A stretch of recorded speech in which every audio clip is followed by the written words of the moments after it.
ტრამპის განცხადება, რომ ომი არსებითად გამოწვეულია უკრაინის ნატოში გაწევრიანების საკითხის გამო და მას ესმის პუტინის ამ თვალსაზრისით, ერთ-ერთი ყველაზე მნიშვნელოვანი განცხადებაა, რაც მას ან ამერიკის რომელიმე სხვა ლიდერს დიდი ხნის განმავლობაში გაუკეთებიათ.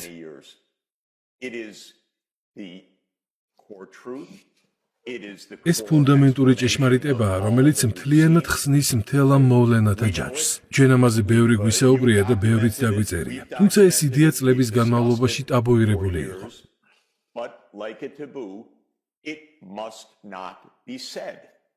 მე ბევრს გესაუბრებოდით ამ თემაზე. ვცდილობდი New York Times-ში დამეფიქსირებინა ჩემი შეხედულებები. თუმცა ონლაინ პლატფორმები სწორედ ამიტომ არის კარგი. არ მანაღვლებს ბეჭდვითი მედია მომცემს თუ არა სტატიის დაწერის უფლებას. როდესაც შემიძლია ჩემი აზრი ონლაინ სივრცეში დავაფიქსირო. მათ 700 სიტყვიანი სტატიის გამოქვეყნების უფლებაც კი არ მომცეს, რადგან მათთვის მეუღებელია, როდესაც მე აღვნიშნავ, რომ უკრაინის ომს თავისი გამომწვევი მიზეზები ჰქონდა. სწორედ ამ მიზეზებზე ისაუბრა ტრამპმა და ძალიან სწორად. დამერწმუნეთ, პესკოვმა მას კარგად მოусმინა და ზუსტად ეს არის ომის დასასრულის დასაწყისი და ყოველთვის ასე იყო.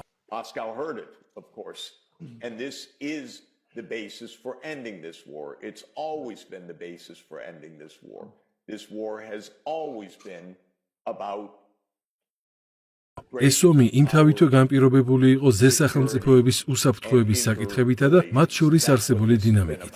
უკრაინა ან გახდებოდა ბუფერული ზონა ამერიკასა და რუსეთს შორის, ან გახდებოდა საბრძოლო ველი, სადაც გამარჯვებული იქნებოდა ის მხარე, რომელიც მას დაიპყრობდა. სინამდვილეში კი იმისათვის, რათა უკრაინა გადარჩენილიყო და წარმატებისთვის მიეღწია, ნეიტრალური სახელმწიფო უნდა ყოფილიყო.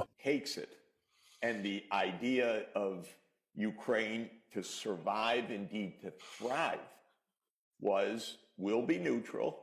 არც ერთი მხარე არ დაესხმებოდა თავს უკრაინას. არც ერთ მხარეს არ მოუწევდა უკრაინაზე ნერვიულობა. უკრაინა ამ შემთხვევაში ძალიან იღბლიანი ქვეყანა გახდებოდა, რადგან მათ ექნებოდათ არაჩვეულებრივი ეკონომიკური ურთიერთობები დასავლეთით ევროკავშირთან და აღმოსავლეთით რუსეთთან.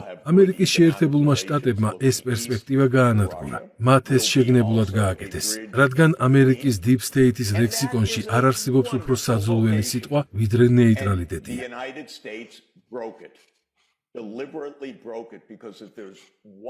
მათ მიაჩნიათ, რომ თუ თქვენ მათ მხარეს არ დგახართ, ესე იგი მათი მტერი ხართ. გთხოვთ ეს სიღრმისეულად გაიაზრეთ, რადგან ეს ძალიან მნიშვნელოვანი დებულებაა.